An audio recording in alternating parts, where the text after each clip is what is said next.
Hi guys, welcome back to my channel 32 Happy Teeth. This is Osteology part 2. In this particular video, we will be dealing with the middle cranial fossa. In the first video of Osteology part 1, we have dealt with anterior cranial fossa. If you haven't watched that video, then I strongly suggest you to go and watch anterior cranial fossa first in order to have a better understanding of this video. So now without wasting further time, let's get started. The portion which is in green color, it is the middle cranial fossa. The middle cranial fossa is formed by the sphenoid bone. We shade the shape of the sphenoid bone very well in this diagram. You can see that it is butterfly shaped, or you can also say that it is bat shaped. These are the two wings. The body of the sphenoid bone. This is the lesser wing and this is the greater wing of the sphenoid bone. This region lies your pituitary gland, and the portion anterior to this green region is the anterior cranial fossa, and the portion behind this green region is your posterior cranial fossa. This is your great wing of the sphenoid bone, and there are three foramens which are present on the greater wing of the sphenoid bone. This is your foramen rotundum, this is the foramen ovale, and this is foramen spinosum. Now coming to the foramens on the greater wing of the sphenoid bone.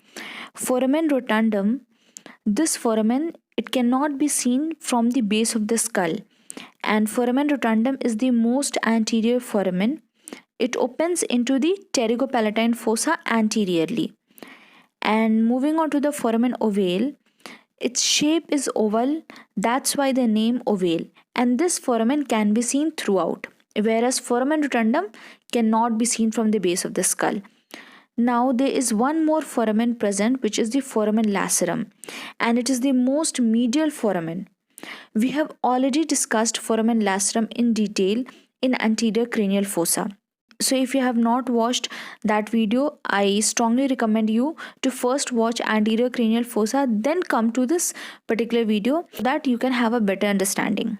Foramen lacerum is lacerated in shape and its lower border is covered with cartilage, hence the name foramen lacerum. Now in this diagram, this is your petrous temporal bone and here is your foramen lacerum. Over here you can see that the foramen lacerum is lacerated, and this green portion denotes the cartilage covering. That is the foramen lacerum, its lower border is covered with a cartilage, and here lies your carotid canal on your petrous temporal bone. So this carotid canal, it is connected to your foramen lacerum.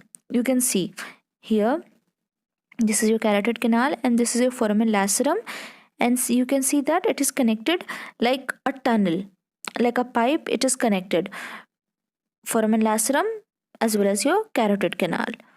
Okay, now in this diagram, see, this is your carotid canal, this is your foramen lacerum, and this is the cartilage which is covering the lower border of the foramen lacerum. Now what are the contents of your carotid canal and the foramen lacerum? Actually, carotid canal and the lacerum foramen, they both have the same content. And one thing which you should note here is the content doesn't go through and through from foramen lacerum. Why? Because it is covered with cartilage. Okay, so it just enters into the canal, but it remains there only. It doesn't pass through and through. Okay, the contents are this. See, this is your internal carotid artery, and if you remember in the first video, which is your anterior cranial fossa video, in that video I explained you in detail about the sympathetic plexus. So from that video you can remember that if internal carotid artery is entering into the carotid canal, then sympathetic plexus must be accompanying this artery. Okay, so now you get two content. You will remember the two contents: internal carotid canal, so internal carotid artery is entering it along with your sympathetic plexus. And what all other contents it has? See, this is a superior cervical ganglion, and this is your greater superficial petrosal nerve. This is your what do you say, this is your content of your foramen, this is your foramen lacerum, and this is your content of the foramen lacerum, which is your greater superficial petrosal nerve. And where is it coming from? It is coming from your this superior cervical ganglion, so it has already been relayed. So this greater superficial petrosal nerve, how is it post ganglionic? Because it has already been relayed in cervical sympathetic ganglion. Okay, so this is your post ganglionic sympathetic fiber. Okay, and this is your deep petrosal nerve. Okay, now these are the contents of your foramen lacerum. Now moving on to the next slide. This is our trigeminal ganglion. So the shape of the trigeminal ganglion is semilunar or crescentic. This is your V1 branch, that is ophthalmic, V2 that is your maxillary, and V3 is your mandible. So we have already studied in the first video, which is of anterior cranial fossa, that the mandibular nerve, it dips down into the foramen ovale.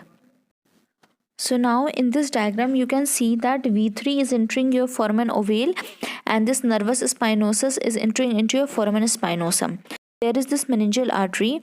Meningeal artery gives off two branches, which is your accessory meningeal artery, which enters into the foramen ovale, and another branch, which is your middle meningeal artery, which enters into your foramen spinosum.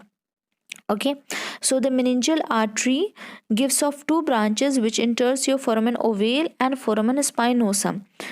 Now moving on to your next slide. Now we know the locations of the foramens, and we also know the contents of many of the foramens because I have already discussed that in the first video.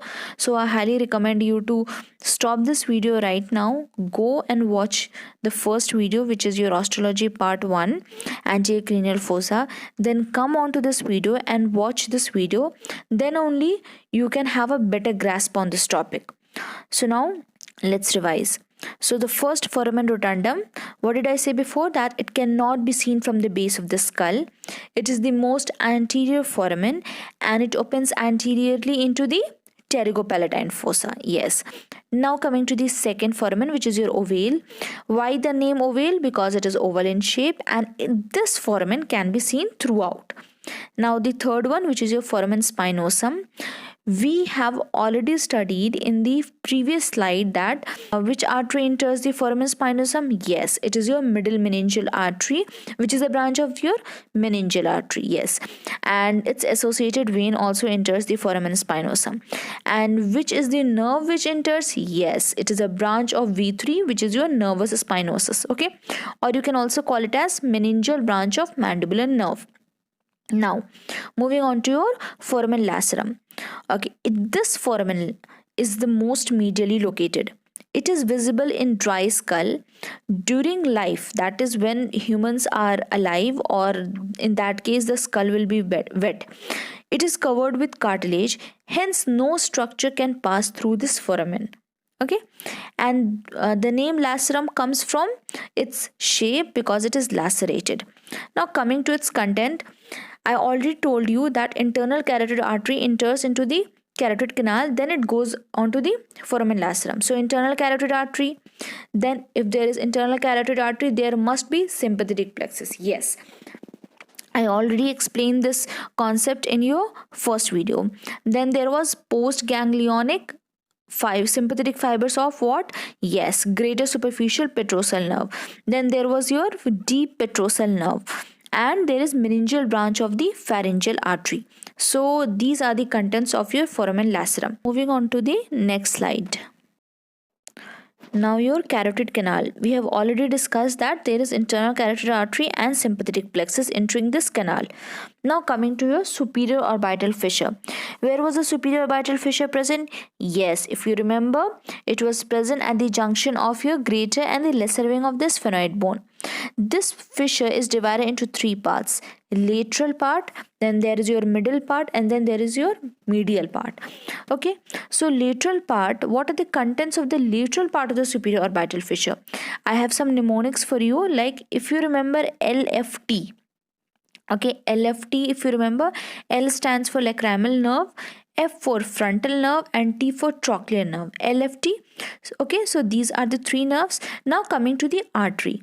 L lacrimal nerve, so L is your lacrimal artery and there is middle meningeal artery. Okay, lacrimal artery, one you will remember, middle meningeal artery, and vein, superior ophthalmic vein. So lateral part is LFT nerve, lacrimal frontal trochlear, L lacrimal artery, then there is M middle meningeal artery, and there the vein is superior ophthalmic vein. Simple as that. Okay, now moving on to the middle part. NOA, remember NOA.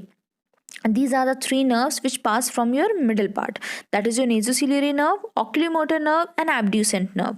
Now coming to the medial part. Medial part, how you will remember is IS. I stands for inferior ophthalmic vein, and S stands for sympathetic plexus around your internal carotid artery. So this was all for today. I hope you understood middle cranial fossa well, but for understanding middle cranial fossa, you must watch the first video, which is your anterior cranial fossa. Now the next video which I'll upload is the posterior cranial fossa, and this will complete the skull part. Okay, then we will move to another topics of anatomy. Let me know in the comment section if you want some particular topic of anatomy. Like this video, then please hit the like button and share it with your friends, and don't forget to subscribe my channel and also hit the bell icon so that whenever I post a new video you will get a notification, otherwise you will miss it.